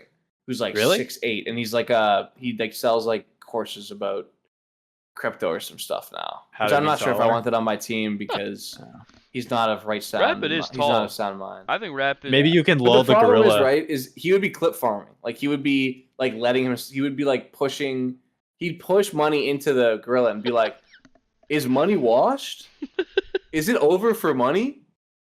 Is Money on roids and he's not actually that strong?" He would sow seeds And I'm of like, dude, doubt you into gotta that fight. team. I don't want him on my team. Yeah, he's gonna make them fake retire for one split so that they don't have to play with him anymore. Will, maybe we should add a crypto bro to this roster and just try and like trick the gorilla, do some like lethal warfare. Ooh. Yeah. So, like you're Be trying like- to fight me when we could be making $100,000 a month together on my coin. Really? Yeah, cool. I see you like Blown up. bananas. Those are really cheap. Yeah. Mhm. We could just You know what Bitcoin. else is the color of a banana? A Bitcoin. It's true. They're both yellow. True. There you go. Actually, I always think about that. I'm like, it's not even yellow. There's no such thing as a Bitcoin. It's literally made up currency. True. Mm. But Like, they whenever just I decided- pictured that B, the 2 lines through Mhm. it, and the gold coin. That's how I was. Okay, I got one for you guys. You Yeah. guys. So when I was at the World Championship 3 years ago, 4 years ago, I don't know when it was, I was taken aback by the short and stockiness of Roll Diz. Okay, this guy's like 5'4". He's not Raul? that tall. Yeah. He's a very short dude, but he's military trained and he's jacked. Is he really? And I'm like, if this is a mini gorilla, right? It's probably going to be around 5'4", 5'5". So we need someone when it's time to ground and pound, military training, right? Get on him, put him in a rear naked choke or something. I believe that Roll Diz gives us the best chance to really go and like and I think he could take a hit because he was in the army. Like if he gets cracked, he'll probably get up. Do a little Another one, great like- coach to throw into the mix. What's up? No, I mean Roll Diz. Oh, I thought you were about to suggest one. Yeah, Oh, that's yeah. the No, name I of it. felt Yeah. I started a sentence and then I felt bad for cutting off Will, so I shut up. No, I was just. like in like a movie where he's like, "Is that all you got?" I don't know. It's Marvel. I don't know, Yeah. Wife. I don't know if you guys watched the Deleted Gaming. They actually did like a really solid documentary series on the team.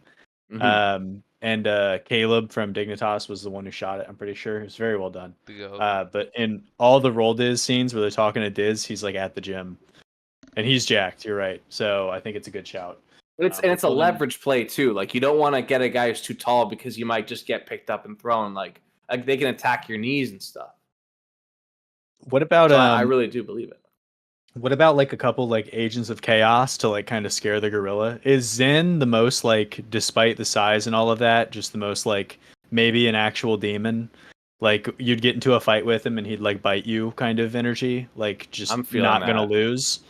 Is there another player like that? Like despite the size, you're like, chain's fake. This guy's crazy. Really be pissed. I think Zen's a good one because I think Zen genuinely thinks he can beat a gorilla in a fight. He's been good at everything he's ever tried. Why would he not be good at beating up a gorilla? Yeah, I totally agree. I like that pick. Okay, hear about this one, okay? What if we could find someone so annoying that the gorilla would just leave? I already don't want to be associated with whatever this answer is going to be. Someone who is just constantly getting on everybody's nerves. Okay? VK Salem. All right? He comes in here, he's just rage baiting the gorilla. Gorilla is so angry, and the gorilla goes, I just got to remove myself from the situation because clearly I'm not the best person around myself. You know, he's like, to me, it's like, you know, everybody who ever gets around that guy is just like, I can't stand him. VK Salem tweets, he's like, I've been thinking about it. I could actually beat this gorilla one-on-one. The gorilla's like, I can't. Yeah, he's like, well, no, I could have beat him one-on-one during the COVID era, but I didn't get my chance. So I actually deserve to take the gorilla's spot at the LAN because that happened to me. So then he would just be like, I'm over it. I don't even want to fight you anymore. You guys win, whatever. I'm going home. I'm already annoyed. I don't want to give him the satisfaction of being mentioned on the pod, but someone else food related. I think you all know who I'm talking about. I think that he would get the job done there. But yeah. All right, new one I got. Okay. Who we got so far? So we have Jzim and Money as our front line. Okay. Farah, Kev Pert, Roll Diz, Zen, VK Salem. Jeez. 1, 2, 3, 4, 5, 6, 7. This is like if you had a stroke and just like wrote down random RLCS adjacent people. That was the only thing your brain was capable of doing. It's just like trying to figure out. Talking ball with a fella for 20 years, just like Jason. First name out of your mouth. When I'm 46 years old and I see Bel Air in an airport terminal and I walk over and I'm just like, Money RL. And he's just like Roll Diz. Roll Diz. Great pull. Kevin Atchell. Scythe. Can't believe he got kicked. Anyways. These are great names. Okay. So, next one, all right? You guys ever seen Connor SSG on Twitter? Never. It's the biggest SSG fan I've ever seen in my life. Maybe I have. He was like rage tweeting Frosty for like 2 weeks because Frosty was like, I'm finally having fun playing Rocket League. He was like, shut the fuck up. Like, you are the worst. Like, how am I having fun now after we kicked your ass? So we put a Space Station player out there. Yeah, we put a Space Station player out there. And then we add Connor SSG as well because it'll be like a you guys ever force seen Hunter? Multiplier? Yeah, you ever seen Hunter x Hunter when like Gon gets really mad and then he like fucking channels all of his Nen and becomes like he like fast forwards all of the energy he'll ever have in his life to like 10 seconds and knocks out like a god and then he just is like loses all his powers. That's what I'm imagining with Connor SSG and like I don't know, Scribbles or something. And Scribbles should be there too because he's really smart, so he can like and he wants to be a doctor or some shit. So like he could be like the medic. All right, we have one spot left. If the gorilla followed Connor SSG on Twitter, you would see the like most all caps tweet you've ever seen in your life. I don't know. I love him that he fanboys over it because it's like, man. No, it rocks that people care that much about the game. I shout out to Connor SSG, dude. He rocks. The GOAT. I'm a fan. That's what we're not laughing at him. We're laughing with him. Yeah. You know what I mean? Never laugh. He's actually gonna save the world here. He might be the difference maker against. He's the MVP, bro. He's the closer. Yeah, for real. All right, we got one spot left. My nomination for the last spot is Vatira, because I think that Vatira would be able to come in and accurately assess if we'd put together a good team or not, because the guy just can't stop putting together super teams. Like, I think if he came in and was like, this team sucks, this team is terrible, I'd be like, I agree with, sure. Like, you build a team for us then. Like, kick who you want, bring in who you want. Every year you come in with the best team in the league. I believe in you. Also, before the game, he'll tweet some anime GIFs that'll get everyone fired up in tandem with Farah.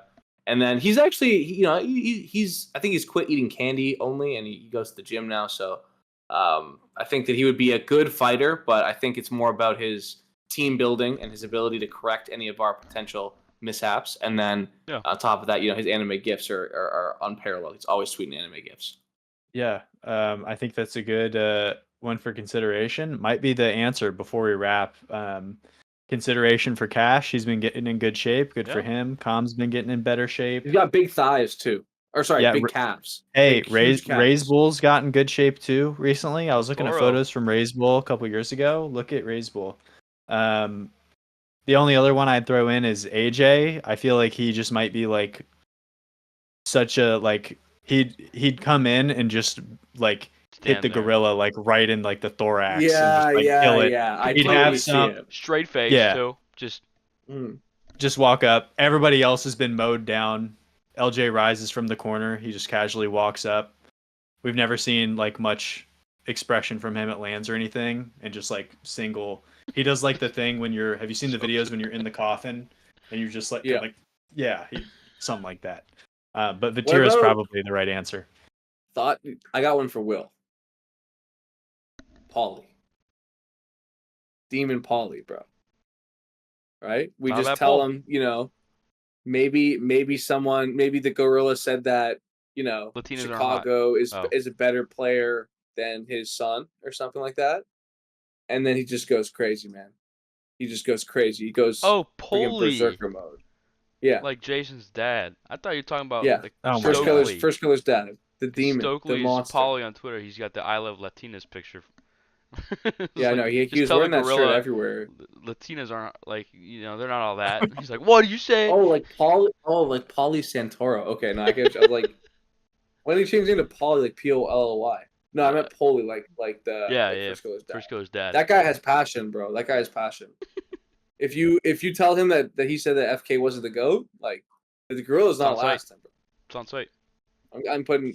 What about I got more names. All right. Skill Steal. The guy's like 40 years old.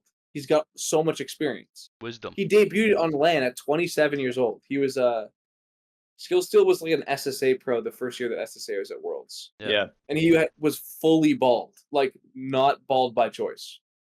Like he was like 27 or something, 28 the first time he played on LAN. You see Justin Bieber's bald spot? Anyways. But I think that we got to take in, honestly, a lot of the SSA guys, they seem very angry. So we got to look at them. I'm trying to like kind of empty the clip here. Yeah, me too. Andy sold his catalog, so it's just a bad year for him. Yeah.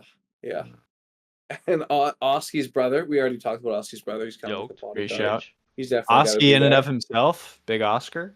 Mm-hmm. Yeah, that's a good shout as well. Don't know if he has the killer instinct. I like a potential.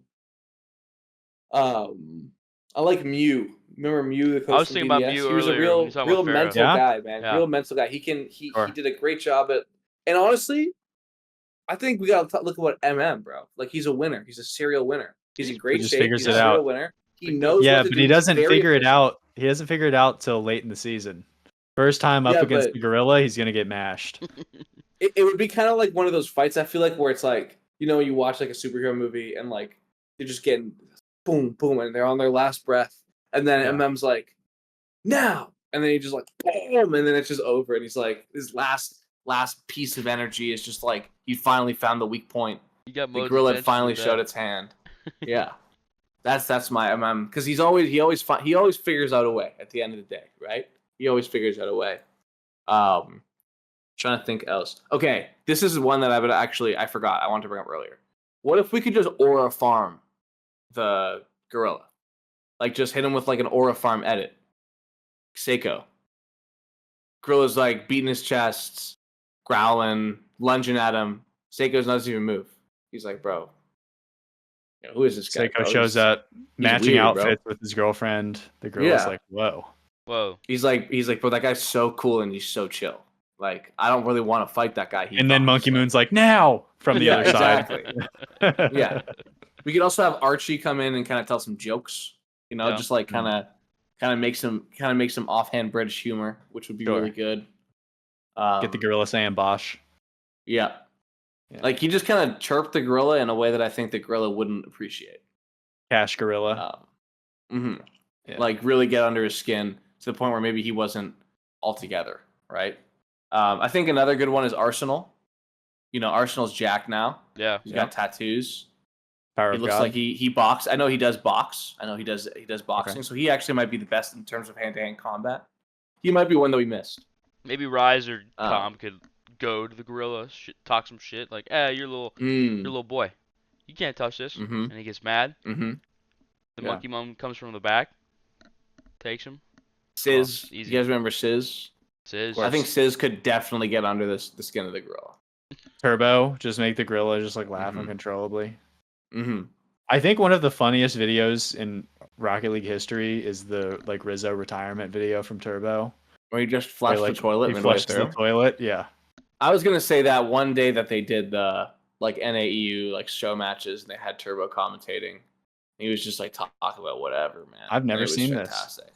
Was that You gotta look it up, man. No, it was like during COVID and like it was at the height of like clip farming off of being like NA bad, EU bad, whatever. And they did.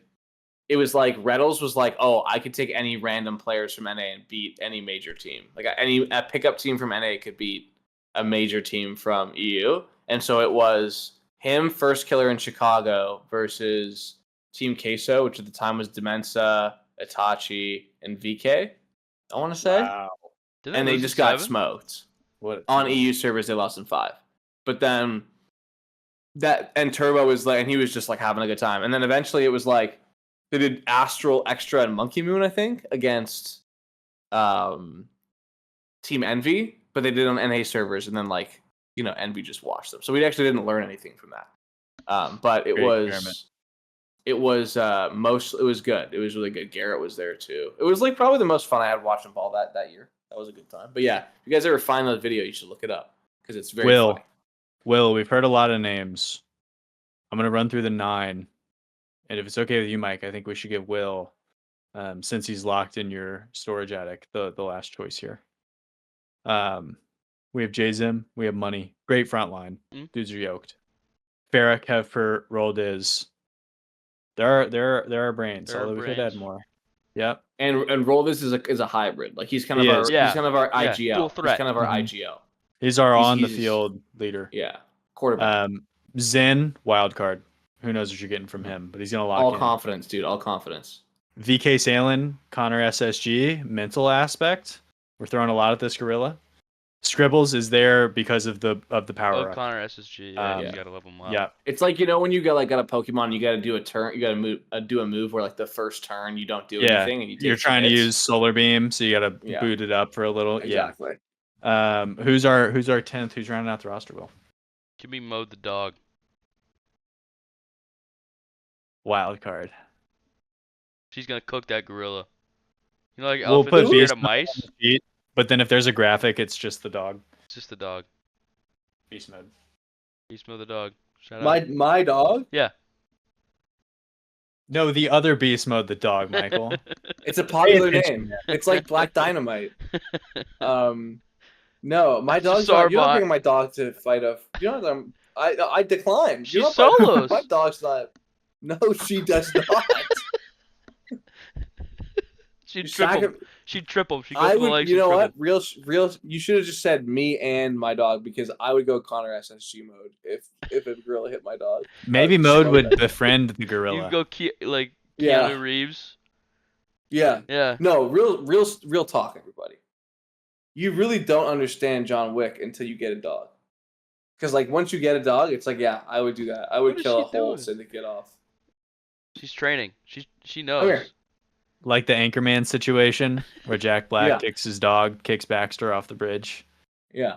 Oh shoot, we got her a little tennis ball. Sorry, we got Mode a tennis ball. So nice. I'm playing around. I feel really good about our the most random list I think I've ever written on paper. I've made some weird lists for content in the past. I don't think I've ever come up with 10 I was names gonna like do this a graphic before. for this, and it is gonna be hilarious to see like It's gonna rock. Connor It's SSG. gonna rock. And there's gonna Just be the beast the mode the best part dog about right in this. the middle. Dog. Yeah. best part about this is that we're gonna get at least 3 Spanish people so mad. Like there's just gonna be like a bunch of people that are like, you think you're so funny, dude. You guys think you're so funny, and then you look at their Twitter feed. It's like the most racist Twitter feed of all time. Oh, look at you. Snowy's legs. Anyway, I think that's done. I think we don't have anything left in the tank, to be honest. Yeah. That was fun. I always love our ending segments where we just lose the plot. I feel like it gives our podcast a lot of character. Yeah, Will apologized for taking us off the rails earlier. Little did he know that we were gonna go make that this way list. anyways. Yeah. Anyone got plugs? Any plugs? No plugs. YouTube. Check it out. I guess Be a bab. Can I come back on my no plugs and say 5-Up interview by the time this comes out will be on the Need Boost podcast. Had a good time talking to him. First Big player fives. on the pod. Big Yeah. fives. We should get 5-Up. a guest. Can we handle that? I don't know. Yeah, we could do a guess. I mean, we should probably figure out Video Ninja before we do that. Sorry not to get too production heavy on here, but try to swoop the Iron Curtain. But yeah, Should we have the figure it out. gorilla on the podcast and talk to him about our list? He's gonna be like, as long as VK Salmon isn't here, good to go. All right. Well, Will, you have no plugs. You don't want to like put yourself out there for a job now that you're graduating. Yeah, Will's resume will be in the description below. He's gonna link. We're gonna link Will's Behance in the thing in case anyone wants to buy it. But yeah, that's it. I got no plugs either, other than I got some new wine glasses from Crate and Barrel yesterday. Huge. All right. Big pull. Yeah, and a cocktail glass as well. And I got a I'll soda stream, which was pretty dope. Okay. Unlimited soda water is really good for like making spritzes and Tom Collins and fizzes and stuff. Nice. What else did I get? I think this is all regular. You can't get bourbon in Canada anymore because they don't sell United States liquor. Thanks a lot, Donald. Hey, what's the beer from Canada? It's blue something. Blue. No. Blue. Nan. Is it Blue Moon? Blue Nantucket? Yeah, is that what that is? No, I don't know. Either we have Blue Moon, we have Belgian Moon. It's neither of those. Maybe throw the blue out. Is it like Narragansett or something? Is that a beer? I was at this weird little like farmers market deal the other day, and they had a cooler of like pick one beers, and it was like brewed in Canada, and I think it starts with an N or an L, and I was like, I'll give it a go. I haven't tried it yet. But you sent it to me because it's probably from a local brewery, but if you're in Florida, it would have been an Ontario Crafts, and I'm a pretty big Ontario craft beer guy myself, so I'm feeling a little bit Labatt Blue. Isn't that just could be Labatt? I think it's Labatt. Is it? Yes, they're the same. It's in a beautiful bottle. Just go get it. Yours? Yeah. Where is it? Yeah, I'm curious. All right, let's extend the pod. I'll be right back. Yeah. Beer reviews.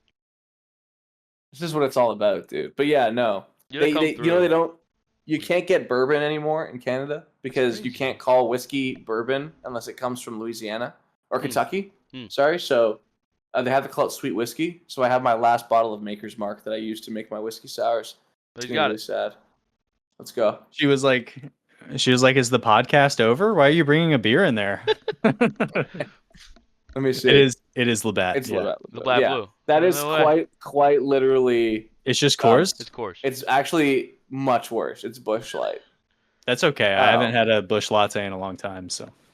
Yeah, but I mean, listen, Labatt is very popular. It's part of there's Molson Coors, which is Molson Canadian and Coors, and then there's Amheuser Busch Labatt. So Busch and Bud and all that stuff is under the Labatt Canadian kind of thing, while Molson Coors is under the Molson Coors thing. Molson is a very large employer in Canada. I know a lot of people work for Molson. It's a very good company to work for.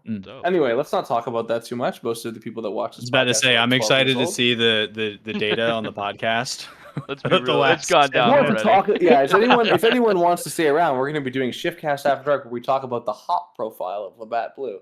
Oh my God. We actually should do a pod After Dark. I think that'd be fun. That'd be fun. We should. Well, we got to do our live watch parties of OCE at 2 in the morning. Yeah. Yeah, you guys have fun. Now I'm below my parents' room, so I don't know if that's a good idea. But really, it's all good. I poor remember placement. I did it when we did that one watch party. It was brutal, man. But yeah, anyway, let's not get too far into that. That's another story for another day. Thanks for watching. Shift Arlie on Twitter, Shift Arlie on YouTube, Shift Arlie on Instagram. Follow it. We'll have more stuff coming. And we're really close to the most fun part of the year, which is on the land. So excited to ramp up. And we'll see you guys next week, or hopefully next week.